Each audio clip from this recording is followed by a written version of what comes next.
আমরা আমাদের আলোচনা শুরু করছি। প্রথমে আগে একটু আমি পূর্বের প্রেক্ষিতটা বলে আসতে চাই। সে কারণটা হচ্ছে অর্জুন এই অধ্যায়ের শুরুতে এসে প্রশ্ন করেছেন অর্জুনের কথা। কেন অর্জুন এই প্রশ্নটা করলেন এটা আমাদের জানা দরকার। আপনারা একটু সামনে আসেন না, শুনবেন না তো, একটু সামনে আসেন। 1 থেকে 6 প্রথম অধ্যায় থেকে 6ষ্ঠ অধ্যায় এটাকে বলে কর্মশটক। এই কর্মশটকে আমরা ভগবানের মুখে কিভাবে কর্ম করতে হবে সেই বিষয়ে শুনেছি। এখন 7ম অধ্যায়ে এসে ভগবান তার নিজের একটু পরিচয় দিয়েছেন। কেন নিজের পরিচয় দিয়েছেন? নিজে থেকেই। কারণ যার কথা শুনবেন তাকে যদি আপনারা না জানেন তাহলে তার প্রতি কথাটা মনোযোগ হবে না। তার মধ্যে একটু আগে আপনারা দেখলেন যেমন আমার নিহার দে আকাশ দাদা আমার সম্পর্কে একটা ভূমিকা দিয়েছেন। এটাই স্বাভাবিক। ভগবান নিজে থেকেই তার কথাগুলিকে বলেছেন। তিনি কিভাবে এই বিশ্ব জগতের মধ্যে আছেন সেটা বলেছেন। প্রথমে বলেছেন যে হাজার হাজার মানুষ থাকলেও এই হাজার হাজার মানুষ থেকে 1-2 জন মাত্র ভগবানকে জানার প্রয়াস করেন। আবার এদের মধ্যে হাজার হাজার মানুষের মধ্যে থেকে 2-1 জন ভগবানকে তত্ত্বত জানতে পারে। কঠিন বিষয়। তো ভগবান সেটা বলে তার সম্পর্কে বর্ণনা করেছেন, এই জগতের সম্পর্কে বর্ণনা দিয়েছেন। শেষে গিয়ে আমি খুব সংক্ষেপে ওই অধ্যায়ের কলিকতা বলছি। শেষে গিয়ে বলছেন যে ব্রহ্ম কি, ব্রহ্ম, অধ্যাত্ম, অধিভূত, কর্ম, অধিদৈব, এই বিষয়গুলি যিনি ভালোভাবে জানেন তিনি সহজে আমাকে লাভ করতে পারেন। তাহলে এই কথাগুলি যখন শেষের দিকে 27 এবং 28 নম্বর শ্লোকে গিয়ে যখন 27 এবং 28 29 নম্বর শ্লোকে গিয়ে এই কথাগুলিকে বলছেন, শেষ করেছেন। এখন এই কথা শোনা মাত্র অর্জুনের মনে প্রশ্ন জাগ্রত হয়েছে। এই শব্দগুলি এতক্ষণ তিনি যে তার পরিচয় দিয়ে আসছিলেন, এই জগৎ সম্পর্কে বর্ণনা করেছিলেন, শেষে এসে যখন এই কথাগুলিকে বলছেন এই শব্দগুলি তার কাছে কঠিন মনে হয়েছে। তো কঠিন মনে হইলে আমাদের প্রশ্ন করাটাই স্বাভাবিক। আমি যেটা প্রত্যাশা করি, কঠিন যদি মনে হয় গীতাকে পড়তে গিয়ে আপনাদের কাছেও কঠিন মনে হবে, আমাদের কাছেও কঠিন মনে হয়, কিন্তু যখনই সেটা মনে হবে আপনি যার কাছ থেকে সেটা জানার আগ্রহ করেন তাকে আপনি প্রশ্ন করবেন। ওই কঠিন শব্দটাকে আপনার মধ্যে সহজ না করলে গীতাকে অনুধাবন করা যাবে না। অর্জুন আমাদেরকে সেটাই দিয়েছেন। অর্জুন গীতার মধ্যে যে প্রশ্নগুলি করেছেন এর মধ্যে 8ম প্রশ্ন হচ্ছে এই 8ম অধ্যায়ের প্রথম শ্লোকের যে প্রশ্ন। প্রথম কয়টা শ্লোকে? 2টা শ্লোকে প্রশ্ন করেছেন। 2টা শ্লোকের মধ্যে 8টা বিষয়কে তিনি প্রশ্ন করেছেন। 8টা বিষয় দেখেন কি বলছে। বলছে যে প্রথমে ব্রহ্ম কি, অধ্যাত্ম কি, কর্ম কি, অধিভূত, অধিদৈব, এরপরে হচ্ছে অধিযোগ্য, এবং তিনি কী রূপে আমাদের দেহের মধ্যে অবস্থান করেন, আর মৃত্যুকালে কিভাবে তাকে জানতে পারে। তাহলে মোট গণলে আপনারা এখানে সব পাবেন। আপনাদের হাতে যে গীতাটা আছে উনি 8টা গীতা 8টা মানে পার্টে বিভক্ত করে লিখেছেন। 8টা প্রশ্ন চিহ্ন দিয়েছেন। অনেক গীতায় আবার 8টা পাবেন না, 7টা পাবেন, সমস্যা নাই, কিন্তু ভেঙে উনি দিয়েছেন। তো 8 নম্বর প্রশ্নে 8টা বিষয় জানতে চেয়েছেন। আমরা প্রথমে যদি বলি অক্ষরং পরম ব্রহ্ম, সেটা ভগবান উত্তর দিয়েছেন। ভগবান 3 নম্বর শ্লোকে গিয়ে উত্তর দিয়েছেন কোন বিষয়গুলির? এই বিষয়গুলিকে সহজ করে বলার জন্য বলছেন যে অক্ষরং পরমং ব্রহ্ম। আমরা বাংলায় বলি অক্ষর। অক্ষরটা কি? যার কোনো ক্ষয় নাই, যেটা আমার এই দেহ নিয়েছি আমি কিন্তু মারা যাব, আমারটা ক্ষয় হবে। যার কোনো ক্ষয় নেই সেটাই চিরন্তন, এটাই অক্ষর, এই ব্রহ্ম। কোনটাই কি? আমার মধ্যে যে পরমাত্মা আছে, আত্মা আছে, আত্মার কোনো ক্ষয় আছে? আত্মা একই থাকে, আত্মা। এরপরে স্বভাব ও অধ্যাত্ম উচ্চতে। এই ব্রহ্মের যা স্বভাবটা কীরকম উদাহরণ দিলে বোঝা যাবে। যেমন ধরেন আমরা ছোটোবেলায় আয়না দিয়ে খেলেছি, রুদ্রে দাঁড়ায় আয়না দিয়ে খেলেছি না? খেলার পর আয়না দিয়ে যখন আমরা ধরি ঘরের ভিতরে আমরা আলোটা যায়, গেছে না? ঠিক এটা হচ্ছে কোথায় থেকে? মেইন সোর্সটা হচ্ছে সূর্য, সেখান থেকে আমরা এইভাবে দিতে পারছি। ব্রহ্মের যে স্বরূপ, ওই ব্রহ্মের যে প্রভাবটা, ব্রহ্মের যে রূপটাকে যদি ভেঙে এইরকমভাবে দেখানো যায়, সেটাই হচ্ছে স্বভাব। এরপরে বলছে অধিভূত খরভাব। অধিভূতটা কি? অধিভূত বলছে যে এই জগৎ নশ্বর জগতের মধ্যে যা ক্ষয়শীল বস্তু, ক্ষয়শীল, যেটা থাকে না। আর অধিদৈবটা কি? যে এই প্রত্যেক জীবের মধ্যে যিনি অধিষ্ঠান আছেন, প্রত্যেক জীবের মধ্যে কে আছেন? ভগবান আছেন। তাহলে ঘুরে সেটা। এরপরে কর্মটা কি? ওই যে আমি বলছিলাম যে 1 থেকে 6 নম্বর অধ্যায়ে ভগবান কর্মের শিক্ষা দিয়েছেন। আমরা প্রতিদিন যে কর্ম করছি, নিয়ত যে কর্ম করছি, সেটাই কর্ম। এর মধ্যে আবার বিভাজন আছে। আমি সেই বিভাজনটার কথা বলছি না, কর্ম, অকর্ম, বিকর্ম, হ্যাঁ, এই বিভিন্ন কর্মের বিভাজন বর্ণনা করব না। এরপরে বলছে যে অধিযজ্ঞ, এর সব কিছুর যিনি অধীশ্বর হিসেবে আছেন, তিনি অধিযজ্ঞ, মানে পরমেশ্বর ভগবান। এরপরের প্রশ্নটাকে নিয়ে ভগবান পুরো অধ্যায় শেষ করেছেন, মানে 5 নম্বর শ্লোক থেকে 28 নম্বর শ্লোক পর্যন্ত। পরে 8 নম্বর যে কথাটা, একটা মানে উত্তরের যে 8 নম্বরটা বলছে কি? প্রয়াণকালে, মৃত্যুর সময় তোমাকে কিভাবে মানুষ স্মরণ করতে পারে। তাহলে ইম্পর্টেন্ট খুব। কয়টা শ্লোক বলেছেন? 5 নম্বর থেকে 28 নম্বর শ্লোক পর্যন্ত। আমরা আজকে শুধু 10-এর মধ্যেই সীমাবদ্ধ থাকবো। তো সেখানে তিনি কিভাবে উত্তর দিয়েছেন 5 নম্বর শ্লোকে গিয়ে, এই বিষয়গুলিকে ডিটেলস আমি বললাম না। এই জিনিসগুলিকে আমাদের চর্চার মাধ্যমে আরও আয়ত্তে নেবেন। আমার যতটুকু বলছি আরও বেশি আপনারা জানবেন, এটা প্রত্যাশা করি। কিন্তু এই বিষয়গুলি আমাদের খুব দরকার। ভগবান যেটাকে গুরুত্ব দিয়েছেন, এটা আমরাও আলোচনা করছি। বলছেন যে অন্তকালে চ মামে এব, যিনি, অনুবাদটা সহজ, মৃত্যুর সময়ে যে আমাকে স্মরণ করে দেহত্যাগ করেন, তিনি আমাকেই লাভ করেন, এই বিষয়ে সন্দেহ নাই। এই অধ্যায়টাকে কেউ কেউ কি বলে জানেন?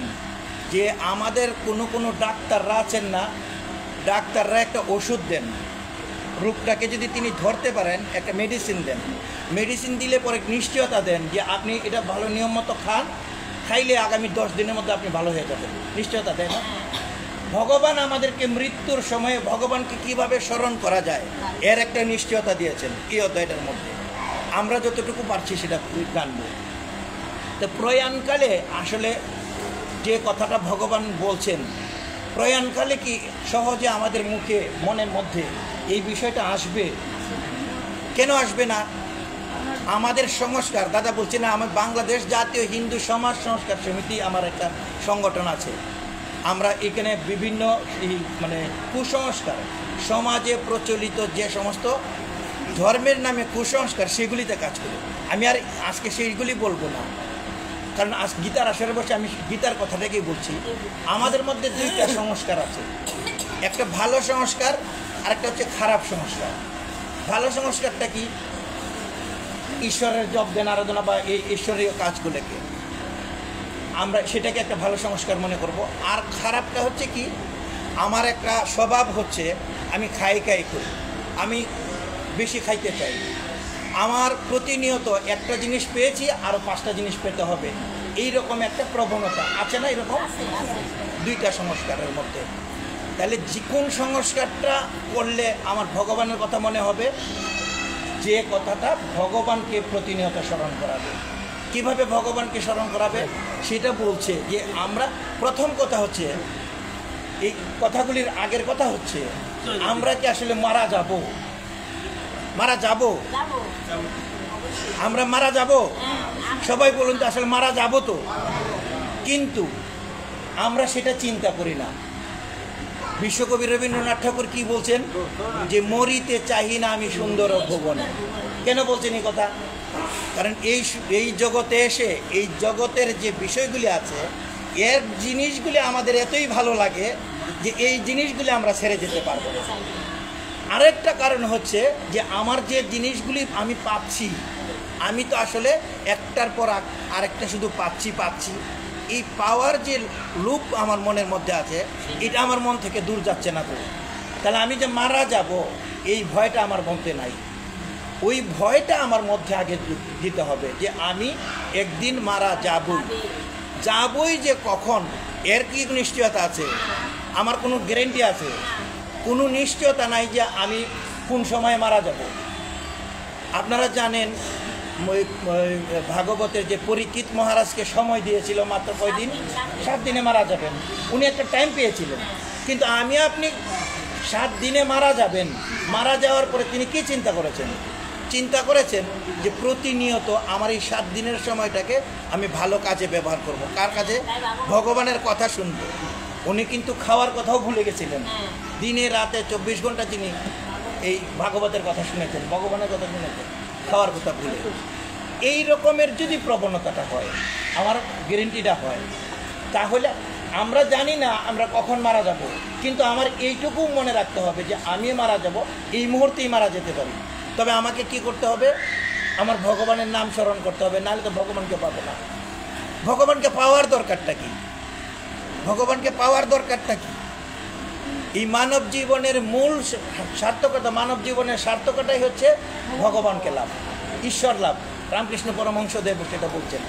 ঈশ্বর লাভই যদি না হয়, আমি সংস্কারের বশে তো যে যতটুকু, ওই যে 2য় অধ্যায়ে আপনারা পড়ে আসছেন 40 নম্বর শ্লোকে বলছেন যে যতটুকু নেহ বিক্রমণাশ অস্তি প্রত্যাবায়ন বিদ্ধতে স্বল্পম অবশ্য ধর্মস্য ত্রায়তে মহত ভয়া।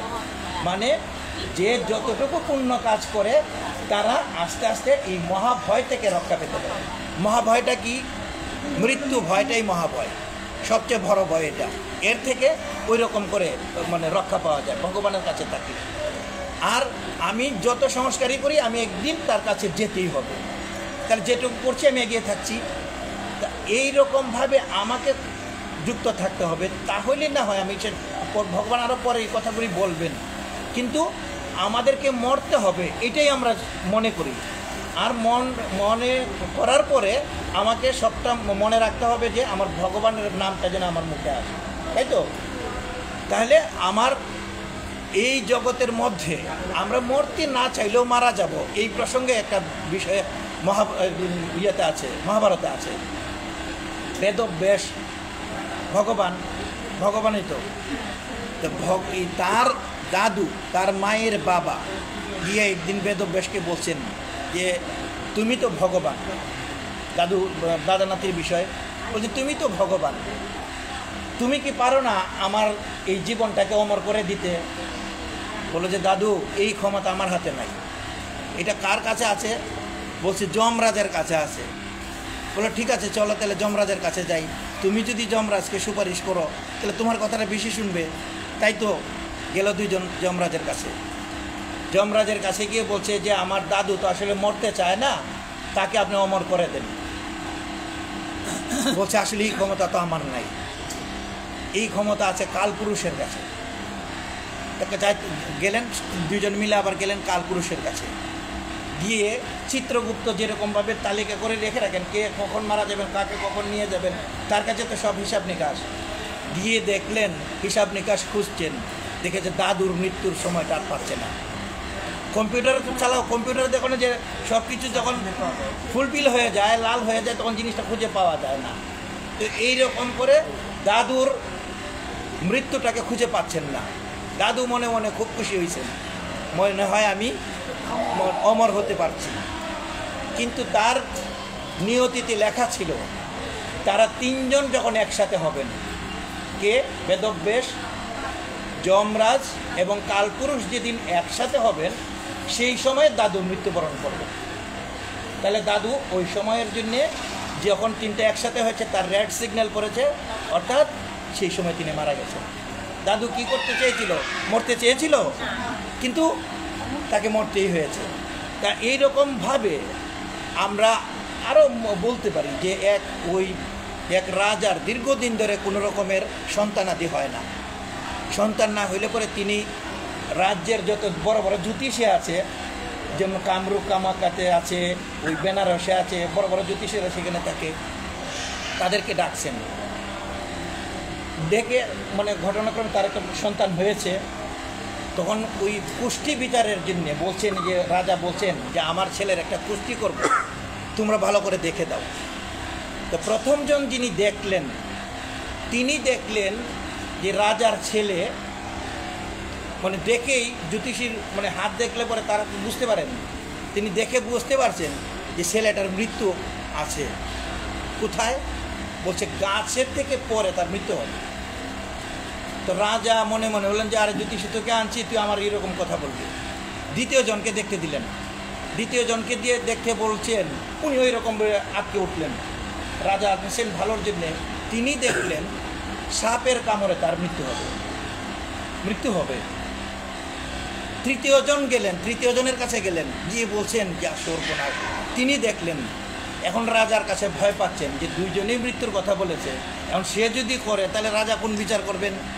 রাজা তো চেতে যেতে পারেন। তখন তিনি কি করলেন? বলছেন যে আমি কি বলবো না বলবো না? বলছে যে না, তুমি বলো, নির্ভয়ে বলো।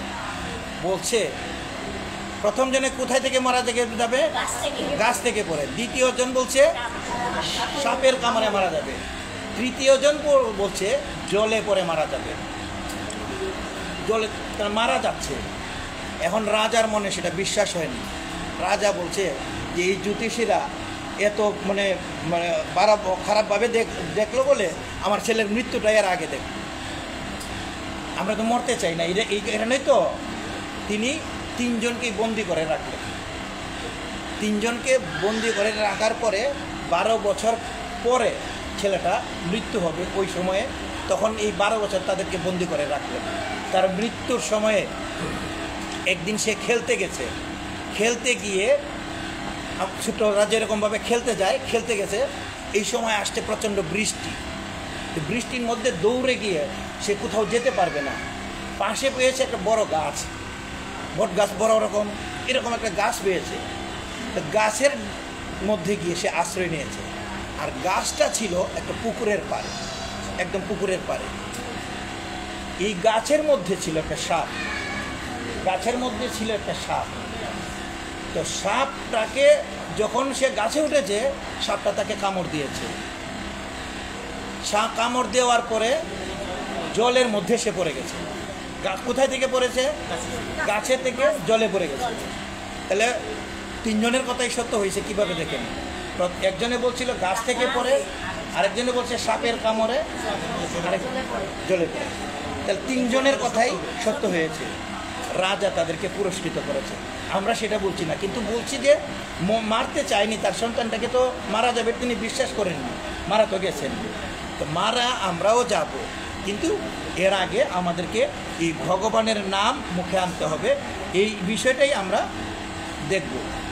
আর পরের দিকে বলছেন, যদি এই কথাটাকে আমি পরের শ্লোকে যাচ্ছি, বলছেন যে শেষকালে আমাকে যে স্মরণ করবে আমাকে পাবে। এখন কেউ যদি স্মরণ করতে না পারে তার কি গতিটা হবে? তার তো একটা গতি হবে। বলছেন যে যে যে ভাব নিয়ে মারা যাবে সে সেই ভাবটা পাবে। এটা কি রকম? কথাগুলি সহজ, ঠিক না? এর আগে আপনারা শুনেছেন, তবে আবার এই অধ্যায়ের প্রেক্ষিতে শুনছেন। ভরত মহারাজের কথা জানেন তো? ভরত মহারাজ কি করছিলেন? যে তিনি একজন অনেক বড় ঋষি ছিলেন। ঋষি থেকে তিনি যখন তার আশ্রমে বসে আছেন, দেখলেন নদী পার হতে গিয়ে একটা হরিণ ঝাঁপ মারা গেছে, তার সন্তান প্রসব। এই সন্তানটাকে এনে তিনি লালন পালন করেছেন, বড় করেছেন। হরিণের মায়ায় তিনি পরবর্তী জন্মে হরিণী হয়ে জন্মগ্রহণ করেছেন, ভুলে যাননি। এই জন্যে আমি একটু আগে দাদাকে সেটা রিকোয়েস্ট করব যে ওই যে ভদ্রলোক আসছিল, আপনারা যে দেখলেন লুঙ্গি পরা যে আসছিল, আমি আর তার ইয়েটা বলতে চাই না, লুঙ্গি পরা যে লোকটা আসছিল, হরিণ হয়ে ভরত মহারাজ ওই রকম ভাগবত আসরে গিয়েছেন হরিণ হিসেবে। তিনি মানুষ হিসেবে আমাদের এখানে এসে শুনতে চেয়েছেন। নিশ্চয়ই তার পূর্বজন্মের কোনো সংস্কার আছে। শুনতে আসে না, না ওরে অনেক দিন কারণ হয়েছে। আমি জানি না আমার কাছে, আমি দাদা ব্যাখ্যাটা আমি নিচ্ছি না, আমি যেটাকে দেখছি আর কি। আমার মনে হয় তার পূর্বজন্মের কোনো সংস্কার থেকে থাকতে পারে। যদি সে নিন্দার কারণে এসে থাকে, আমাদের ভুল দেখার জন্য এসে থাকে, তাহলে সে পাপ কাজে আসবে। এটা আমি জানি না তো, আমি তো আজকে নতুন। তা আমি সেটা মনে করছি যে তার কোনো সংস্কার কাজে আসে। তাহলে ওই রকমভাবে যে যে ভাব নিয়ে যদি মৃত্যুবরণ করে সেই ভাবটাই পাবে। কিন্তু আমাদের সবচেয়ে বড় বিষয় হচ্ছে আমাদের এই জীবনটাকে এই বর্গ চিহ্ন বর্গ, ওই যে ক বর্গ, চ বর্গ, প বর্গ, তা আমাদের জীবনটা একটা প বর্গের মতো। প বর্গটা কি? পতে হচ্ছে পরিশ্রম, আমরা সারা জীবন পরিশ্রম করি। ফতে হচ্ছে পরিশ্রম করতে করতে একদম ফেনা তুলে ফেলি, মানে বেশি বেশি পরিশ্রমই করি। আর এই পরিশ্রমটা কি হয়? বতে গিয়ে সব ব্যর্থ। কোন পরিশ্রম? যেটা আকাঙ্ক্ষাযুক্ত, আসক্তিযুক্ত পরিশ্রম। যদি ভগবানের সাথে পরিশ্রম না হয়, ওই পরিশ্রমের কোনো দাম আছে? নাই। তাহলে ব্যর্থ। প, ফ, ব, ভ। ভতে হচ্ছে আমাদের ভয় থাকতে হবে। ওই যে পরিশ্রম করি আর যাই করি, আমার মৃত্যুর ভয়টা থাকতে হবে। ভয়টা আমার মধ্যে যেন থাকে, ভয়। কিন্তু আমার ভয় থাকে কোনটা? আমি যে মারা যাব এর নিশ্চয়তা নাই, কিন্তু তারপরেও তার মধ্যে একটা ভয় থাকবে। তাহলে ভয়, আর শেষে গিয়ে যখন কিছুই থাকে না, তার মতে হচ্ছে মৃত্যু। মৃত্যুটাই শেষ পর্যন্ত গিয়ে বরণ করে নিতে হয়। আমরা সেই মৃত্যুটাই নিব। কোনভাবে নিব? যে রকমটা নিয়েছিলেন পিতামহ ভীষ্ম। তিনি 58 দিন অপেক্ষা করেছিলেন। তিনি যখন মারা যেত, তার ইচ্ছা মৃত্যু ছিল, কিন্তু মৃত্যুটাকে তো তিনি জয় করেছিলেন। তিনি অপেক্ষা করেছিলেন কেন? তিনি 3টা শর্ত দিয়েছিলেন। অপেক্ষার কথা আপনারা জানেন। 3টা শর্ত দিয়েছিলেন। যে আমার প্রথম শর্ত হচ্ছে আমি পাণ্ডবদেরকে দেখে যেতে চাই যে তারা কি অবস্থায় আছে আমি মৃত্যুসজ্জায় থেকেও, এবং তারা যে সুখে বাস করছে, মানে রাজ্য যখন ভোগ করবে তারা তো আনন্দে থাকবে। তো এই খবরটা আমার কানে শুনে যেতে চাই। মুখ্য উদ্দেশ্য ছিল যেটা বলছে, আমি যখন প্রাণ ত্যাগ করবো আমার সামনে ভগবান এসে দাঁড়াতে হবে, না হলে আমি প্রাণ ত্যাগ করবো না। কি কঠিন প্রতিজ্ঞা দেখলেন! এইরকমভাবে তিনি মারা গেছেন। তো ভগবানকে দেখতে দেখতে স্মরণ করতে করতে যদি মারা যায়, তিনি প্রাপ্ত হয়ে যান। এইরকমভাবে আমাদের মরবো আমি, কিন্তু মরণটা যেন ওই রকম হয় সেই চিন্তা করতে হবে। কিন্তু আমি সারা বছর কোনো পড়াশোনা করলাম না, লেখাপড়া করলাম না। ও ছাত্র, আমিও তো একদিন ছাত্র ছিলাম, আমরা সবাই ছাত্র ছিলাম। তো সারা বছর পড়াশোনা না করে আমি যদি পরীক্ষার দিন পরীক্ষা দিতে চাই, তাহলে কি আমি পাশ করব? আমরা তো কেউ পাশ করবো না। আমি যদি প্রতিনিয়ত কাজ না করি, তাহলে আমি কিন্তু পাশ করতে পারবো না। ঠিক প্রথমে হচ্ছে কি, ভগবানকে স্মরণ করতে পারলে যেভাবে না, প্রথমে হচ্ছে যে স্মরণ করলে ভগবানকে পাবে। দ্বিতীয় হচ্ছে আমি যে ভাব নিয়ে মারা যাব, আমি সেই ভাবই পাবো। এখন 3 নম্বরে কি, মানে 7 নম্বরে গিয়ে কী বলছেন? 7 নম্বরে গিয়ে বলছেন যে তোমার যে কর্ম আছে, তোমার যে কর্তব্য কর্ম আছে, সেগুলিকে তুমি পালন করো। কিভাবে পালন করবে? বলছে যে তোমার মন বুদ্ধি ঈশ্বর চিন্তা করলে আমাদেরকে নিঃসন্দেহে এই মানে আমার যে কর্তব্য কর্ম আছে, কোন কর্তব্য কর্ম? আমি তো ভগবানকে কথা দিয়েছিলাম তো আসার সময় যে আমি কি করব, তোমার নাম স্মরণ করব, তোমার জব দেনারা করবো। এটাই কর্তব্য কর্ম আমার। অর্জুনের কর্তব্য কর্মটা কি আমরা জানি, তার যুদ্ধ করাটাই কর্তব্য কর্ম। ভগবান সেটাকে প্রমাণ করে দিবেন। আমার কর্তব্য কর্ম হচ্ছে আমি ভগবানকে স্মরণ করব। তাহলে আমি যদি স্মরণ করি, আমাকে প্রতিনিয়ত অভ্যাস করতে হবে। শুধু আমি মৃত্যুকালেই ভগবানকে স্মরণ করব, এটাকে আমি পারবো না। তো সেই জন্যে মানুষের কি করা উচিত? এই করার জন্যে এটাতে বলছে যে আমাকে প্রতিনিয়ত আমাকে স্মরণ করো এবং তোমার যে কর্তব্য কর্ম আছে, অর্জুনকে বলছেন তোমার যে যুদ্ধ কর্ম তুমি আমাকে স্মরণ করো, তোমার যুদ্ধ কর্ম করো, ফলের আশা তুমি করবা না। আমরাও প্রতিনিয়ত স্মরণ করে সেটা করব। এরপরে তিনি বলছেন যে আমরা যে মনে করেন আমাদের এই জীবনে আমরা আসলে কখন গিয়ে স্মরণ করি?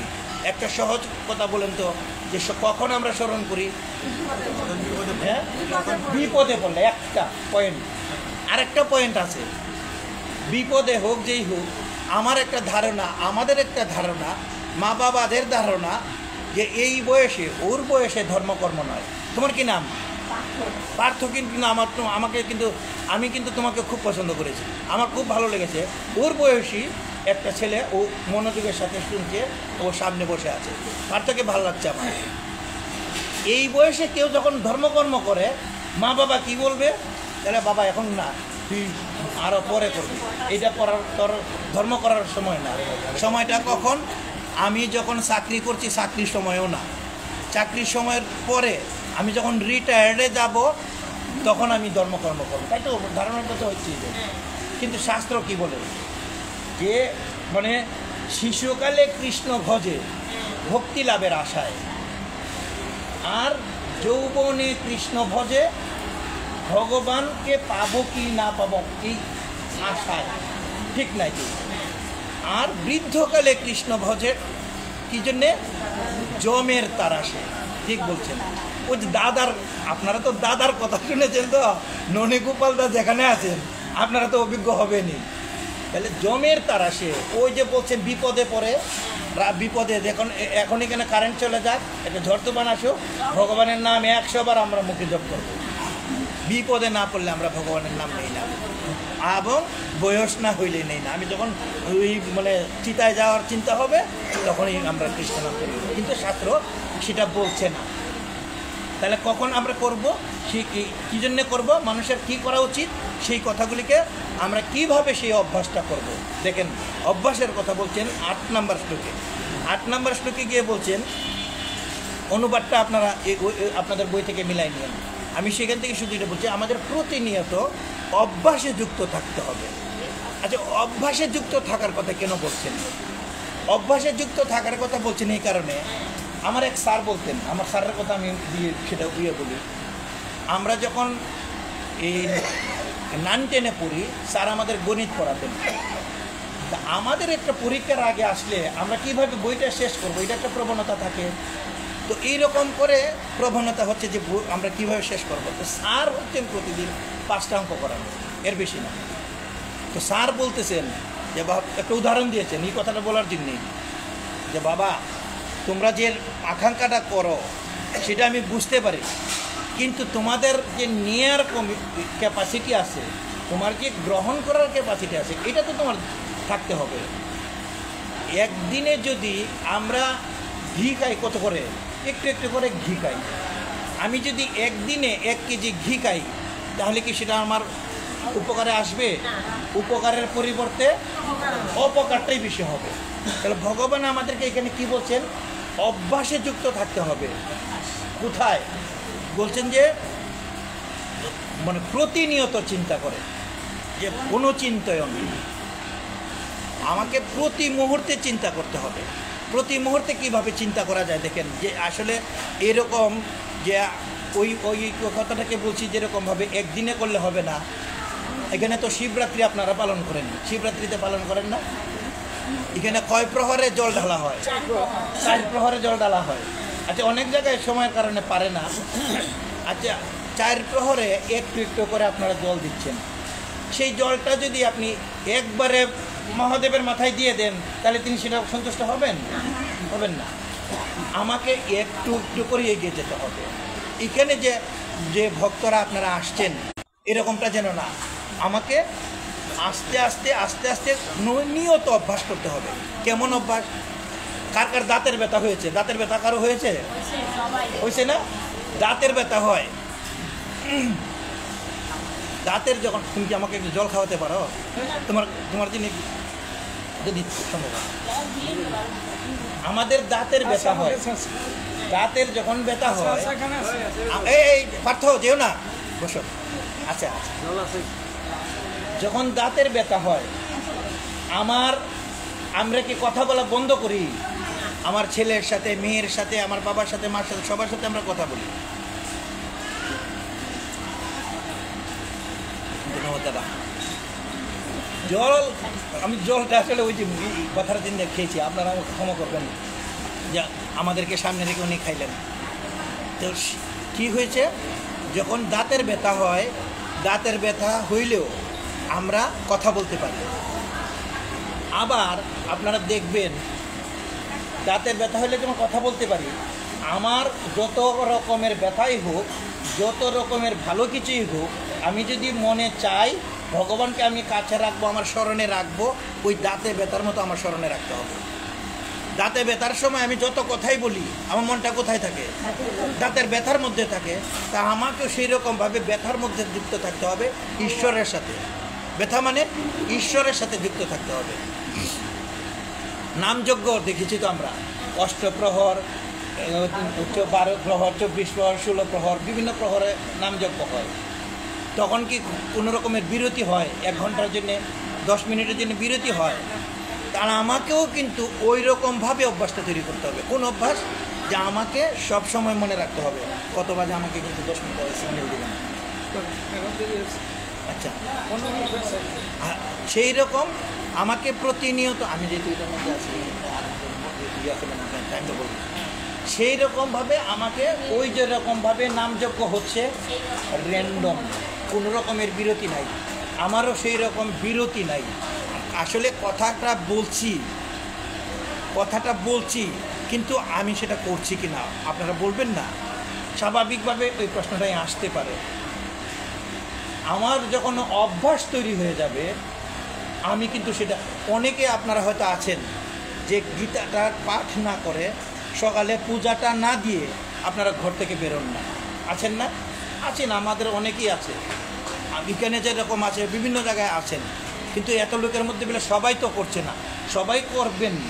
এটাই তো আমরা চাচ্ছি, গীতার কথা শুনে আমরা সেটাই তো উপকৃত হব।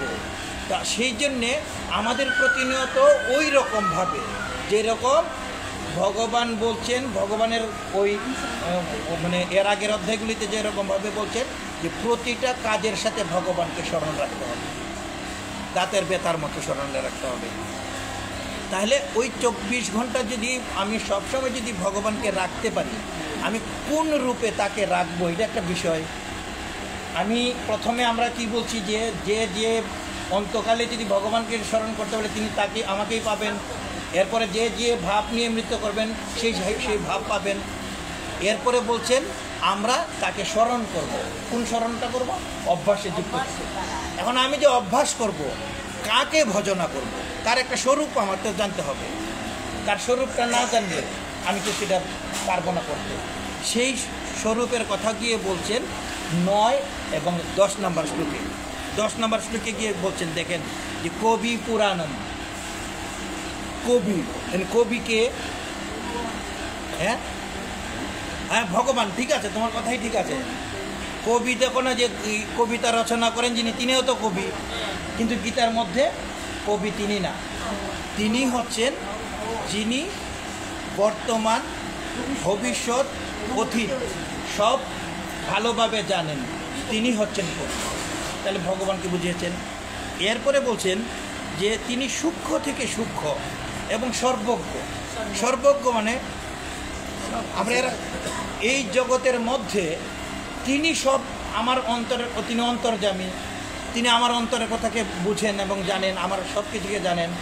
তিনি সর্বজ্ঞ মানে সব তার মধ্যে আছে, আর কোনো কিছু বাদ নাই। সূক্ষ্ম থেকে সূক্ষ্মতর, ছোট থেকে খুব ছোট, সকলের বিধাতা যিনি আমার সব কিছুকে নিয়ন্ত্রণ করেন, আমাকে সব কিছুতে দেখেন। আমরা 6ষ্ঠ অধ্যায়ে পড়ে আসছি, 6ষ্ঠ অধ্যায়ে আপনারাও পড়েছেন। যদি আমি ভগবানকে স্মরণে রাখি তাহলে ভগবান আমাকে দেখেন, আমি আপনাকে দেখি, আপনি আমাকে দেখেন। ভগবান সেটা বলছেন যে আমাকে যদি তুমি দেখো তাহলে তোমাকে আমি দেখি, এরকম। তো ভক্তের সাথে ভগবানের এই সম্পর্ক। এবং সকল জ্ঞানের অতীত, যত জ্ঞান আছে তার অতীত। ওই যে জ্ঞান বিজ্ঞান যুগে আপনারা 7ম অধ্যায়ে জেনে আসছেন যে জ্ঞান বিজ্ঞান যুগে জ্ঞানটা কি? ভগবানকে জানা একটা জ্ঞান, কিন্তু বিজ্ঞানের সাথে জানাটা কি? যে এই চরাচরের মধ্যে ভগবান যে রয়েছেন। কোথার মধ্যে? এই যে বাতাস আমরা পাচ্ছি, আচ্ছা বাতাসের ছাড়া আপনি 5 মিনিট বেঁচে থাকতে পারবেন না। তাহলে বাতাসটা ভগবান দিচ্ছেন, এই অনুভূতি আমার মধ্যে আছে কি না? আমার মধ্যে সেই অনুভূতিটা স্পষ্ট করতে হবে। ঘর থেকে বেরোই, আমার যদি অন্ধকারে সারা দিন রাতে যদি অন্ধকার থাকে তাহলে আমি তো চলতে পারবো না। তো সকালে যখন আমি সূর্যের আলো যাই, ভগবানের আগের অধ্যায়ে বলছেন না তিনি সূর্যের কিরণ, তাহলে সূর্যের আলোতে যখন আমি পা রাখবো কোথায়, ভগবানের পায়ে রাখছি, ভগবানের সাথে থাকছি। এই বিশ্ব চরাচরে একটু আগে আমি জল খেলাম, জলের আর এক নাম বলে জীবন। জীবন, জলের মধ্যে তিনি রস, টেস্ট।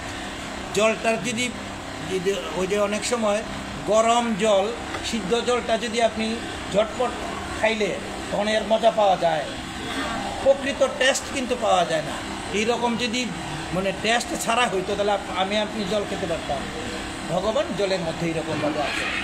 এই অনুভূতিগুলি যেগুলির কথা বললাম এগুলি আমরা বিনা পয়সায় পাই, ফলে আমরা মর্মটা বুঝি না। যদি সেটা কিনে আনতে হতো মর্ম বোঝা যেত। কীরকম? অক্সিজেনটা তো এক প্রকার বাতাস। আমরা যখন অসুস্থ হই হাসপাতালে যাই, অক্সিজেন দেয় না আমার নাকে মুখে, অক্সিজেন দেয়। তাহলে এই অক্সিজেনটা কিনতে হতো যখন সেই পরিমাণে আমি 500 মেবি আমার ঠিক অ্যাকুরেট সংখ্যা 550 লিটার বাতাস আমরা প্রতিদিন গ্রহণ করি। যদি সেটা দাম দিয়ে আমাকে কিনতে হতো তাহলে কত টাকা আমাকে ভগবানকে পরিশোধ করতে হতো, সেই হিসাব আমরা করছি কিনা। বিনা পয়সায় এত কিছু দিচ্ছেন, বিনিময়ে তিনি কি চাচ্ছেন তাকে যেন আমরা স্মরণ করি। আমি যদি আপনাকে 10 বার ডাকি, আপনি কিন্তু এক পর্যায়ে আপনার ঘরে গেলে আমাকে বলুন সরো, তুমি এতবার আমাকে ডাকছো কেন? কিন্তু ভগবানকে আপনি যত বেশি ডাকবেন তত বেশি তিনি খুশি হচ্ছেন। আমাকে ভগবানকে ওই রকমভাবে ডাকতে হবে যে রূপের মাধ্যমে আমরা বলছিলাম। আর সূর্যের ন্যায় জ্যোতির্ময়, এটা আমরা বলে ফেলেছি অলরেডি। সূর্যের ন্যায় জ্যোতির্ময়, জ্যোতির্ময় কি এই আবার 15 অধ্যায়ে গিয়ে আপনারা সেটা জানবেন যে জ্যোতি আমরা কোথায় থেকে পাই, আলোটা কোথায় থেকে পাই। 3টা উৎস। উৎসের মধ্যে প্রথম উৎসটা হচ্ছে সূর্য, চন্দ্র আর হচ্ছে অগ্নি। 3টা জিনিস থেকে আমরা এরকম পাই, মানে তেজটা পাই। এই 3টা জিনিসই ভগবানকে দেখতে পারে না। কারণটা কি জানেন? ভগবান থেকে যা উৎপত্তি সে ভগবানকে দেখবে কী করে? উদাহরণ দিলে বুঝবেন। টর্চ জ্বালাই না আমরা, টর্চের টিপ দিলে পরে সামনেটা আলোকিত হচ্ছে, কিন্তু টর্চের পেছনটা কোথায়? যেখান থেকে বের হচ্ছে এই জায়গাটা কি স্পষ্ট হচ্ছে? সূর্যের আলো, চন্দ্রের কিরণ বা অগ্নি কোনো কিছুই ভগবানকে দেখতে পারে না। এত আলোকিত তিনি, এতটাই তিনি প্রকট। সেই জন্যে এই রূপগুলাকে কল্পনা করে বলছে যে আমাকে প্রতিনিয়ত ভগবানকে স্মরণ করতে হবে। আমার চিন্তার মধ্যে এর মধ্যে এই সীমাবদ্ধ রাখতে হবে। কিন্তু ওই যেরকমভাবে আমরা বলছি যে আমার এই রূপের মধ্যে ওই পিতামহ বিশ্ব যেরকমভাবে করেছেন সেই রকমভাবে ওই রূপ কল্পনা করে ভগবানকে সামনে আনতে হবে, সেই রকম করে আমাকে স্মরণে রাখতে হবে। তাহলে স্মরণটাকে আমরা এইটাকে এরকম করব। আরও 15 মিনিট আছে আমার, আমি সময় মতো শেষ করব, আমি সেই জন্য ইয়ে করি। কিন্তু আমাকে বললে আমি আরও চালিয়ে যাব না, 15 মিনিট শেষ করবো। আচ্ছা, শেষ করবো।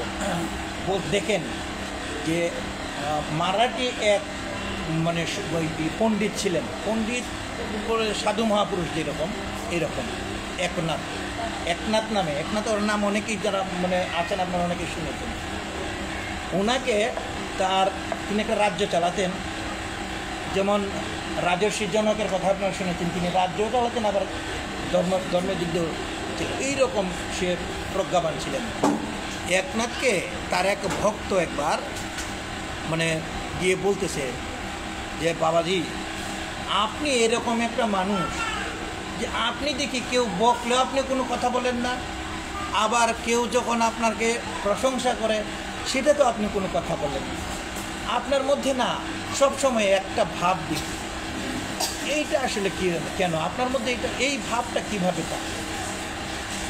এক ধ্যানেই তিনি থাকেন আর কি সবসময় প্রতিনিয়ত। তো বলছেন তিনি, যে লোকটা তাকে বলছেন যে বাবা তুমি যে কথা বলছো তুমি তো আজকে এটা জানো না, আগামী 7 দিনের মধ্যে তুমি মারা যাবে। আচ্ছা, একজন সাধু মহাপুরুষ যদি এরকম কথা বলেন এটা বিশ্বাস হবে না? বিশ্বাস হবে না? হবে। তো ওরও বিশ্বাস হয়েছে। ওই ভক্ত কল্যাণীর কি 7 দিনের মধ্যে তিনি প্রথমে বিশ্বাস করতে চাইলেন না, কিন্তু এটুকু বুঝেন যে একনাথ যা বলছে যে তা সত্যিই হবে।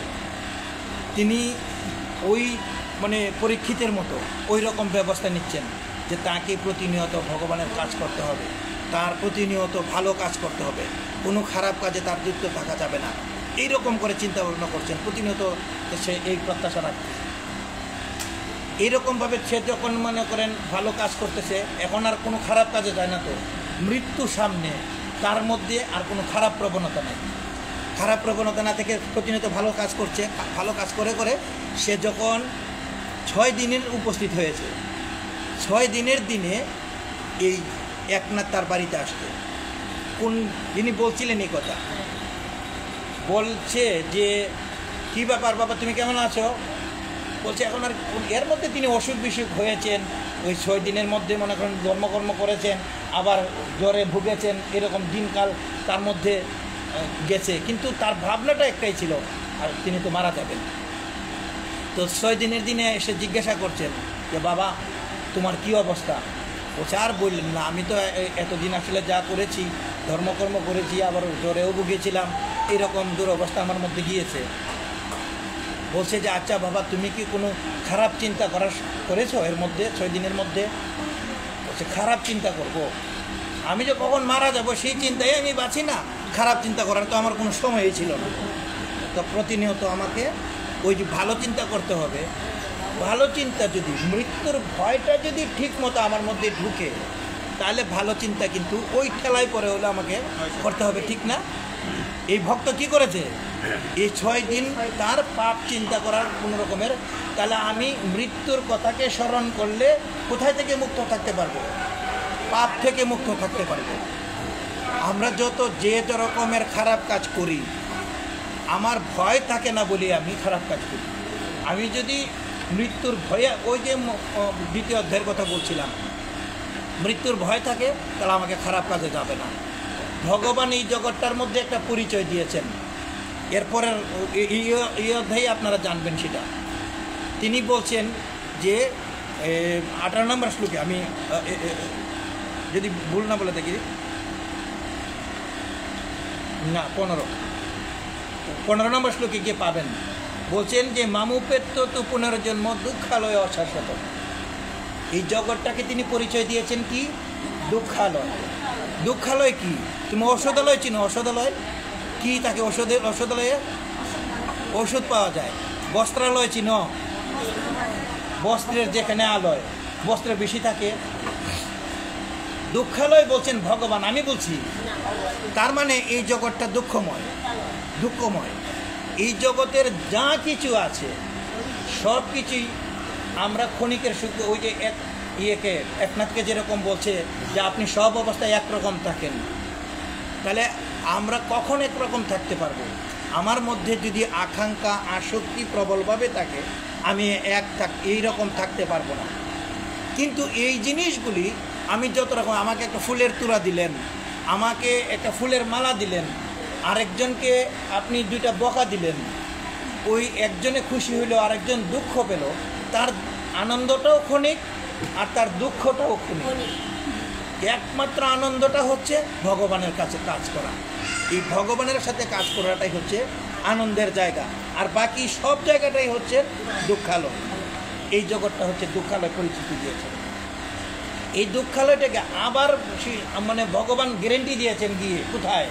যদি প্রতিনিয়ত অনুচিন্তন করতে বলছেন, তিনি বলছেন 12 অধ্যায়ে গিয়ে সেটা বলবেন। তিনি বলছেন যে এই মৃত্যুময় সংসার থেকে তিনি আমাদেরকে উদ্ধার করেন। সমুদ্রের মধ্যে আমরা যখন পড়ে যাই, এই সংসারটা একটা দুঃখালয়, যে সংসার সমুদ্র, এই সমুদ্র থেকে আমরা যখন একটা নৌকা দিয়ে এই পার থেকে এই পারে যাই, এর পারাপারের জন্য ভগবান আমাদেরকে কী উপায় দিয়েছেন? এই সংসার সাগর থেকে তিনি একটা পথ দিয়েছেন, তাকে স্মরণের পথ। তাহলে আমাকে স্মরণ করা উচিত না করা উচিত নয়? আমাকে প্রতিনিয়ত স্মরণ করা উচিত। এই রকমটাই আমাকে মনে রাখতে হবে। সবচেয়ে বড় বিষয় হচ্ছে আমরা যখন আসলে মরণের কথাটাই বলি, মরণটা আমরা সহ্য করতে পারি না।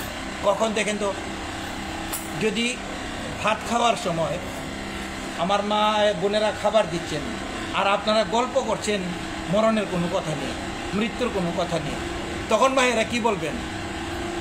রাখ রাখ, মনোরণের কথা বলিস না, অলক্ষণীয় কথা বলিস না, তাই তো বলবে।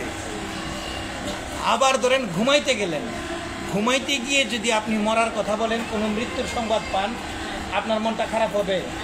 তখন বলবে যে না না, এই কথা বলো না, এই কথা আমি শুনতে চাই না, তাই তো। তাহলে এইরকমভাবে আমরা মরণ শব্দটা শুনলেই আমরা সহ্য করতে পারি না। এক মনে করেন টিচার মানে বলছেন, শিক্ষক যখন পড়াচ্ছেন তিনি উদাহরণ দিয়ে বলছেন যে সক্রেটিস এইভাবে মারা গেছেন, সক্রেটিসের উপমা দিয়ে বলছেন যে তিনি এইভাবে মারা গেছেন, বিষপ্রাণ করে মারা গেছেন, কিন্তু তিনি নিজে মারা যাবেন কিভাবে এই কথা কিন্তু বলছেন না। মৃত্যুটাকে তিনি দূরে রাখছেন অন্য দিক দিয়ে গিয়ে। আমি মারা যাব এই কথাটাই আমি চিন্তা করতে পারি না, এই কথাটাকে আমার চিন্তা করা প্রয়োজন, ঠিক কিনা? ঠিক এই রকমভাবে আমি যখন চিন্তা করব তখন আমাকে প্রতিনিয়ত আমার ভালো কাজ করার জন্য চিন্তা ভাবনা আসবে। ওই যে সংস্কারের কথা বলছিলাম একটু আগে, আমরা প্রতিদিন কত রকমের কাজ করি, প্রতিদিন কত কাজের কথা আমরা হিসাব করি। রাত্রের বেলা ঘুমানোর সময় সকাল থেকে সারাদিন কি কি করেছি, কি কি কথা বলেছি, এটা যদি আমরা স্মরণ করতে যাই, সকালের কথাটা কি রাত্রে আমরা স্মরণ করতে পারবো? অনেকে হয়তো পারবেন। 3 দিন পরে, 7 দিন পরে, 15 দিন পরে সেই কথাটা মনে থাকবে, 1 মাস পরে থাকবে না। থাকবে কোন কথাটা মনে থাকবে জানেন? যে কথাটাকে খুব খারাপ কথা, খারাপটা, কারোর সাথে ঝগড়া করেছেন, মারামারি করেছেন, এই জিনিসটা কিন্তু আগে মনে থাকবে। তাহলে আমাকে ওই যেরকমভাবে মানে বলা হচ্ছে, আমার সংস্কারটা কোথায় দেখুন। ভালো সংস্কারে যদি থাকে তাহলে ভালো সংস্কারের মধ্যে আপনি যে শ্রেষ্ঠ কাজটা করেছেন, একজন ব্যবসায়ী প্রতিদিন হিসাব করেন, দোকানে কি বেচা কেনা করেন, তিনি 7 দিনের সেই বিষয়গুলি তিনি লিখে রাখেন, কিন্তু 1 মাসে বা 1 বছরে তিনি একটা হিসাব নিকাশ করেননি। হ্যাঁ, হিসাব নিকাশ করেন। তিনি যখন হিসাব নিকাশ করেন, এই প্রতিদিন যে মানে লাখ লাখ টাকা তিনি বিক্রি করেছেন, হিসাব নিকাশ গিয়ে করলে তার হিসাবটা কত কোন হয়, এইরকম বড় থাকে না, ছোট হয়। আয় ব্যয়টা যখন কমে যায় তখন গিয়ে কমে আসে না। যেরকমভাবে মনে করেন তিনি 10 লাখ টাকা বিক্রি করেছেন, আবার তার ব্যয় হয়েছে 8 লাখ টাকা, প্রফিটটা কত? মাত্র 2 লাখ টাকা, ইনকামটা তার 2 লাখ টাকা। এইরকমভাবে আমি সারা জীবনে, আমি প্রতিদিন, প্রতি মুহূর্তে, আমি প্রতিক্ষণ কতটা ভালো কাজ করছি, ঈশ্বরের কাজ কতটা করছি, এই রকম করে আমি যখন হিসাব করব, হিসাব করে গিয়ে যখন দেখব যে আমার মানে ভালোর থেকে মন্দটা বেশি হয়ে গেছে, তাহলে আমাকে মন্দটাই বেশি করতে হবে। হ্যাঁ, মন্দটাই বেশি করতে হবে, ভালোটা বেশি করতে হবে।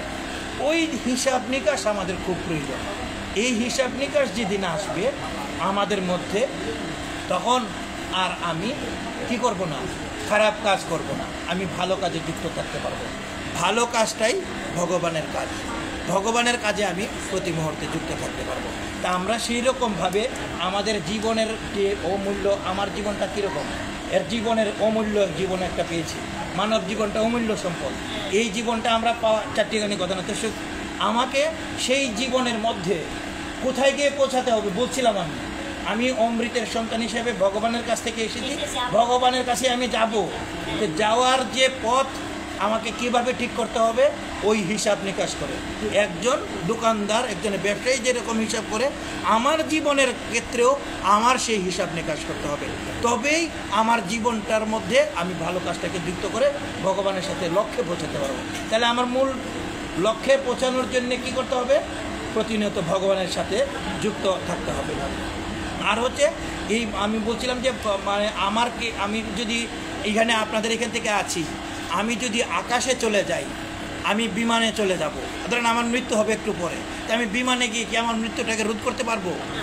কোনো ব্যক্তি যদি ইচ্ছা করে তিনি দূরে সরে যাবেন, দূরে সরে গিয়ে তিনি তার মৃত্যুকে রোধ করবেন, সেটা কি সম্ভব? এটা কোনোভাবেই সম্ভব নয়। মানে কি, আমি কাজ না করে খাবো দাবো ঘুমাবো, তাহলে আমি সেটা পারবো? আমি মৃত্যুকে রোধ করতে পারবো? মৃত্যুকে রোধ করতে পারবো না কোনোভাবেই। তাই প্রতি মুহূর্তে আমাকে সেই রকমের কাজ করতে হবে, তাহলে আমি ভালো হব। আমি শেষ করব। আপনাদের কথায় মনে হয় বিরক্ত হয়ে যাচ্ছে। আচ্ছা, বিরক্ত না হলে আমরা শেষের দিকে আসছি। অর্জুন ভগবানকে প্রশ্ন করেছেন একটার পরে আর একটা, এটা 8 নম্বর প্রশ্ন বলছি। আচ্ছা, প্রশ্ন করলে কি ভগবান বিরক্ত হয়েছেন? তাহলে এই অধ্যায় থেকে আমরা কি শিখব? যে আপনারা যখন এখানে আসছেন, এই প্রশ্ন আপনাদের এই আমার আলোচনার মধ্যে আমি কোনো ভুল বলে থাকলে, কোনো কঠিন শব্দ বলে থাকলে অবশ্যই সেটা আপনারা ধরবেন।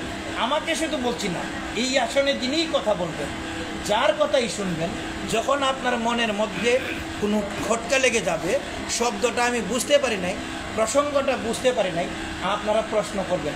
এটা হচ্ছে আপনাদের কাছে বিনম্র অনুরোধ। আপনাদের একজন সাগর পেয়েছেন, জ্ঞানের সাগর। সেই জ্ঞানের সাগরটা হচ্ছেন আমাদের ননীগোপাল দাদা। ননীগোপাল দাদা যেভাবে আসলে ধর্মকে আয়ত্ত করেছেন, এটা আসলে আমরা এই জন্মে পারবো কিনা জানি না।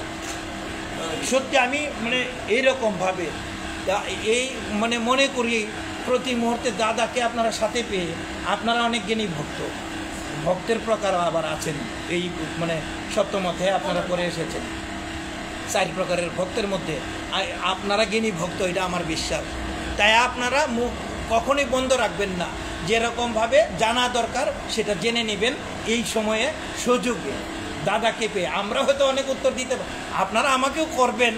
আজকে যেহেতু এখানে এসেছি, এরপরের দিন তো আমাকে আর পাবেন না, আমাকে আপনারা করবেন প্রশ্ন যদি কোনো প্রসঙ্গ থাকে। কিন্তু দাদার সাথে আপনারা প্রতিনিয়ত যুক্ত থেকে এইরকমভাবে প্রশ্ন করে জানবেন। যেরকমটা অর্জুন ভগবানকে প্রশ্ন করেছেন, ভগবান বিরক্ত হননি। যিনি এখানে বসবেন তিনি আলোচনা করে যদি প্রশ্ন শুনে বিরক্ত বোধ করেন, তাকে আসলে স্বাভাবিকভাবে আসলে মেনে নেওয়াটা কঠিন। আমরা সেটা প্রত্যাশা করবো আপনাদের কাছ থেকে। আর আমার কথাটাকে এখানে প্রসঙ্গটা শেষ দিয়ে দিই, প্রশ্ন করবেন। আমরা সময়ের শেষ প্রান্তে আসছি। জীবনের মূল লক্ষ্যটাকে স্থির করা প্রয়োজন।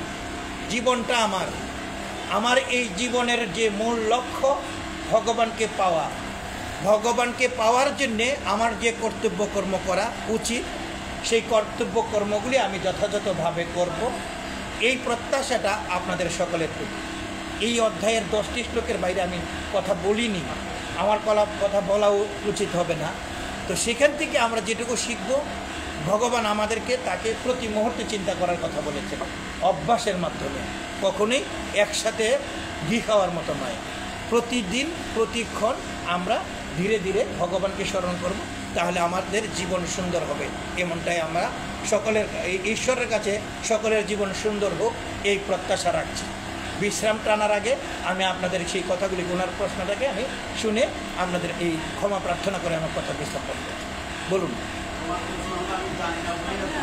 নিশ্চয়ই। ভগবান বলছেন যে 4 নম্বর শ্লোকে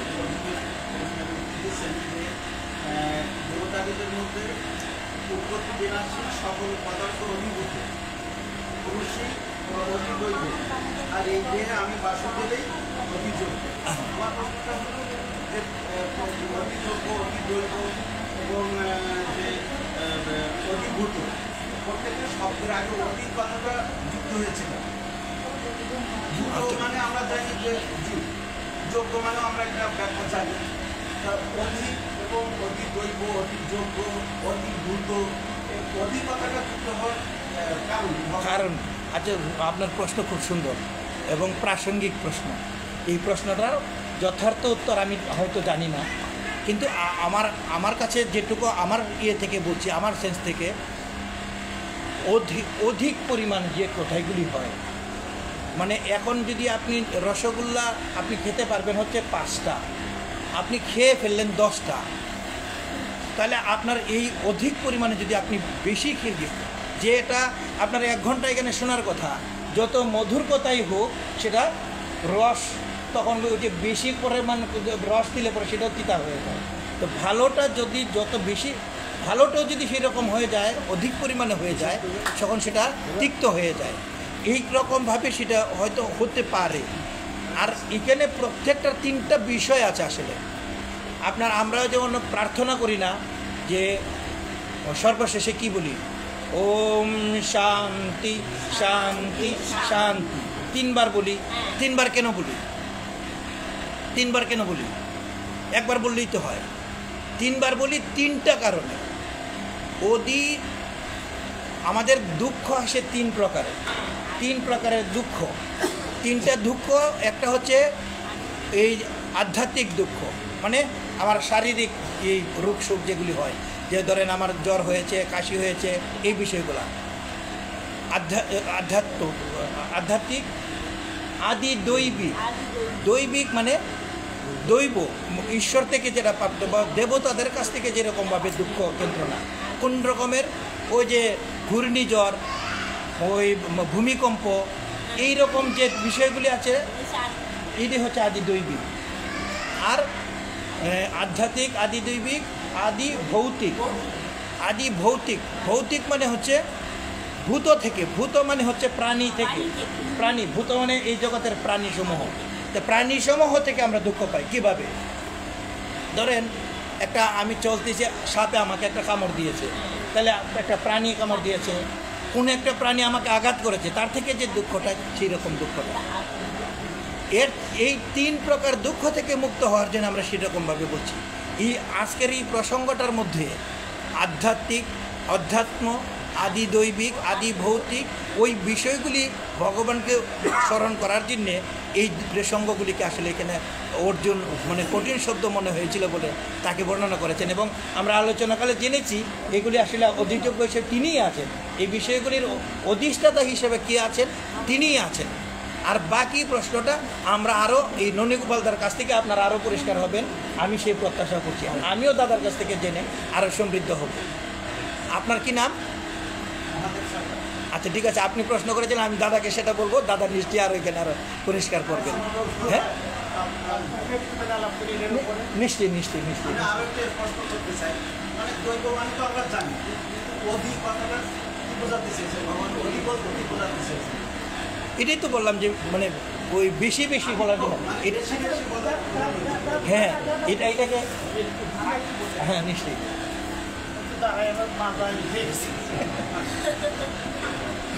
হরে কৃষ্ণ। ভাগবতী আলোচনা আমরা উপভোগ করছি। আলোচনা যখন হয় তন্ময় হয়ে থাকতে হয়, এই অবস্থায় আছে।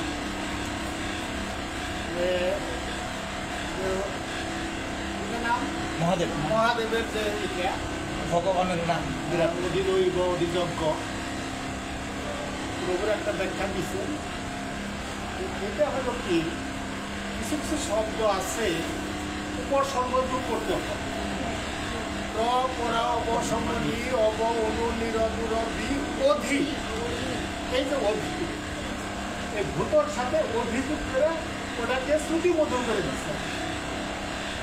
মূল বস্তুটা কিন্তু ভূতই, কিন্তু ওইটাকে আরো শ্রুতিবোধন করার জন্য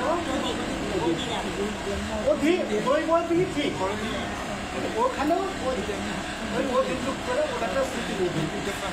বাংলা এইটা আছে, আমার মনে হয় এটাও হতে পারে। হ্যাঁ, এটা হতে পারে প্রাসঙ্গিক মানে।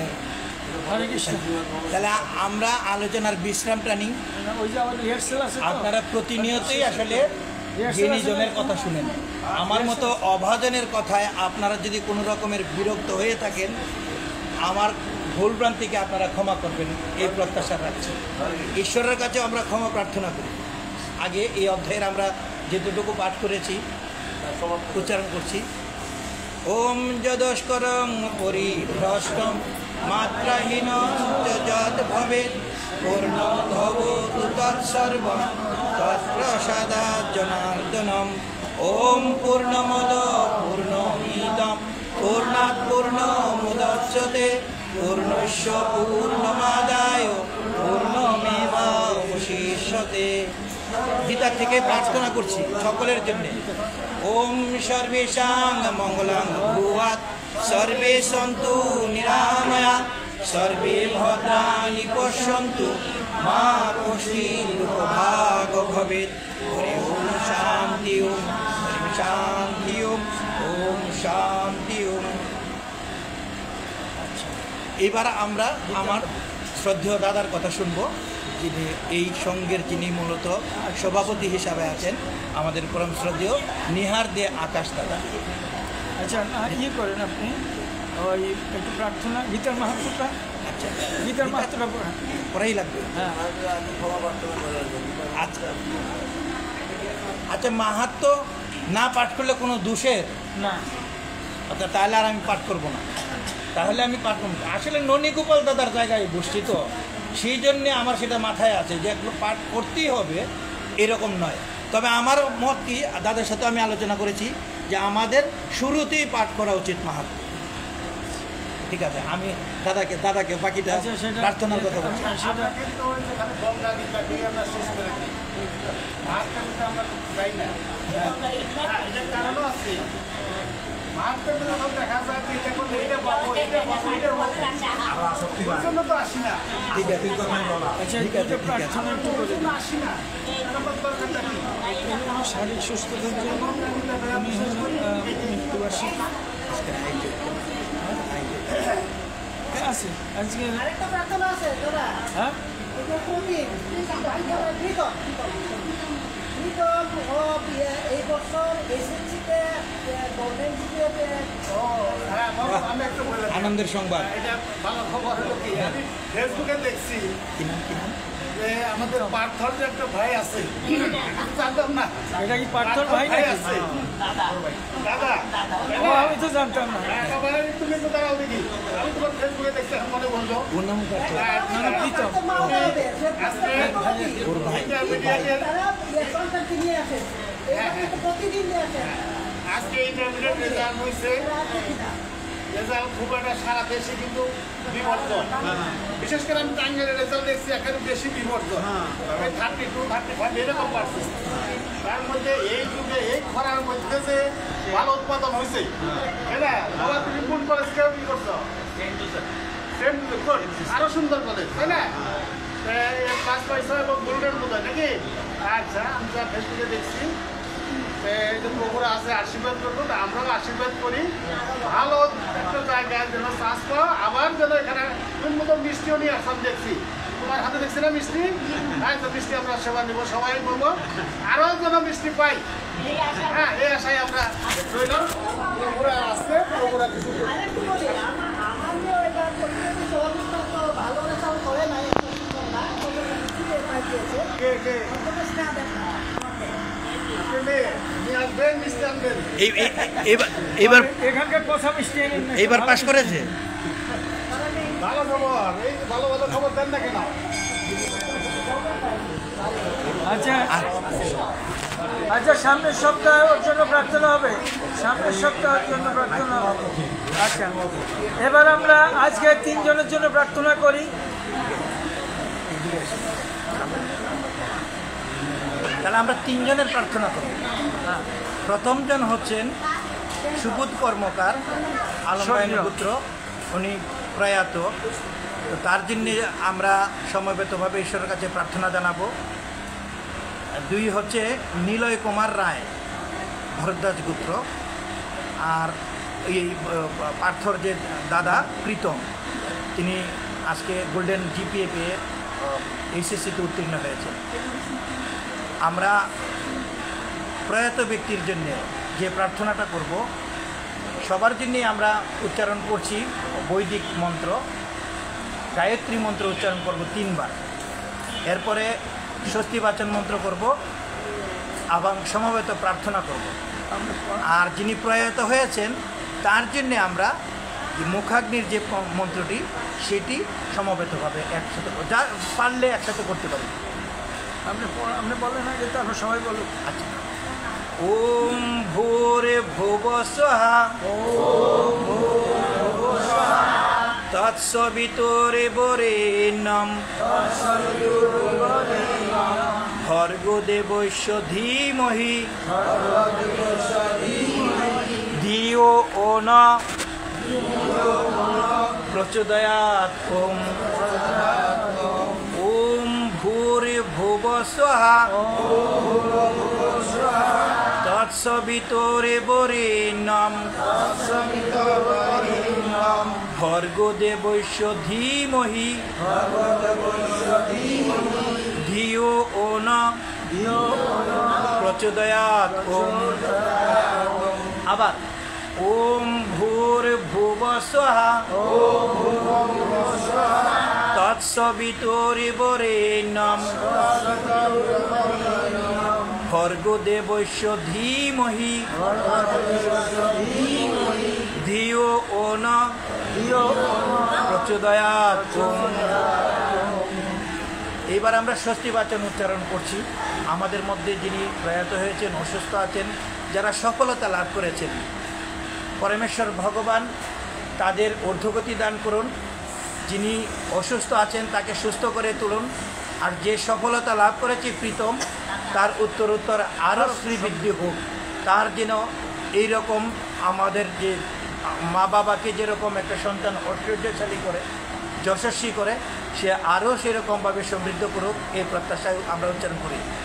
ওম স্বস্তি ন ইন্দ্র বিদ্যস্রবাহ স্বস্তি ন পূষা বিশ্ববেদাহ স্বস্তি নস্তার্ষ্টরিষ্টনেমি স্বস্তি ন বৃহস্পতির দদাতু। ওম শান্তি শান্তি শান্তি। এখন আমরা প্রয়াতের জন্য উচ্চারণ করছি যে শ্লোকটা। প্রয়াতের প্রার্থনা অবশ্যই দাঁড়িয়ে সম্মানের সাথে করা উচিত। তা আমি সেটাকে আমরা অনুরোধ করব, একটু দাঁড়িয়ে করি। আমরা প্রার্থনাই করব, নীরব থাকি না, কিন্তু প্রার্থনাটাই করছি।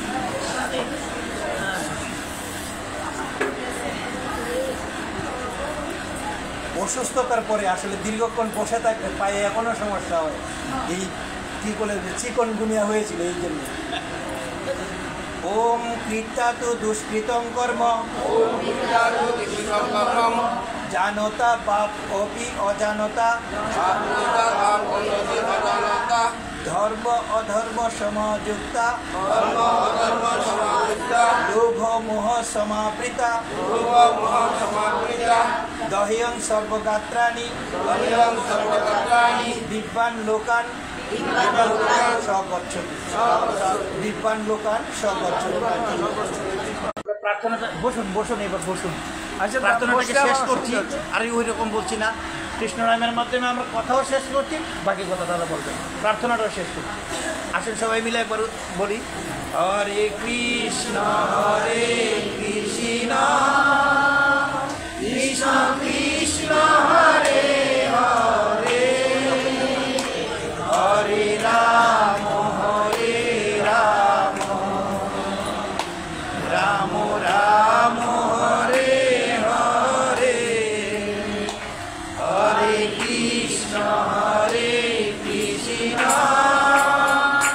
কৃষ্ণ কৃষ্ণ হরে হরে হরে রাম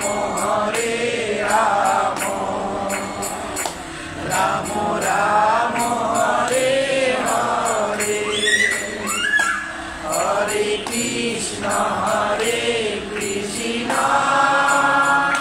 কৃষ্ণ কৃষ্ণ হরে হরে হরে রাম রাম রাম হরে হরে। হরে কৃষ্ণ। আসলে আমাদের হরিনামটা আমরা পরে করি, যেহেতু প্রার্থনা করা হয়েছে, প্রার্থনার সাথে এটা, হ্যাঁ, এটা প্রার্থনা প্রার্থনার সাথে এটার একটা সংযোগ আছে। এবার আমরা গীতার সারাংশটা শেষ করে আমরা হরিনাম করে আমাদের এখানে সবাই যেভাবে আমরা প্রতিদিন আমরা সমাপ্তি ঘোষণা করি সেভাবে করবেন। এবার গীতার সারাংশটা আপনারা আমার সাথে করবেন। যা হয়েছে তা ভালোই হয়েছে,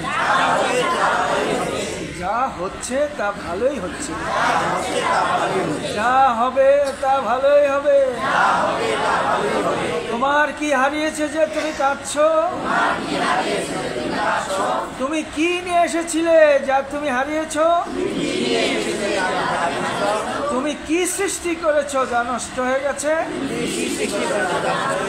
তুমি যা নিয়েছো এখান থেকেই নিয়েছো, যা দিয়েছ এখানেই দিয়েছ, যা দিয়েছ তা এখানেই দিয়েছ। তোমার আজ যা আছে তোমার আজ যা আছে কাল তা অন্য কারো ছিল, পরশু সেটা অন্য কারো হয়ে যাবে। পরিবর্তন এই সংসারের নিয়ম।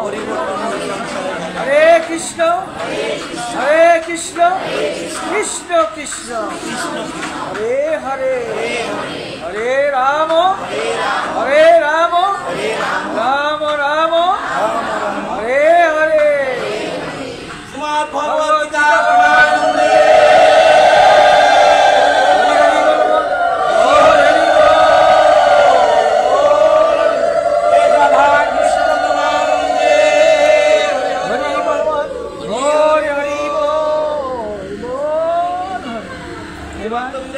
গীতা সবাই দাঁড়ান আর যে যেখান থেকে পানি তুলে বলেন, পানি ভজন সংকীর্তন করে আমরা পানি তুলে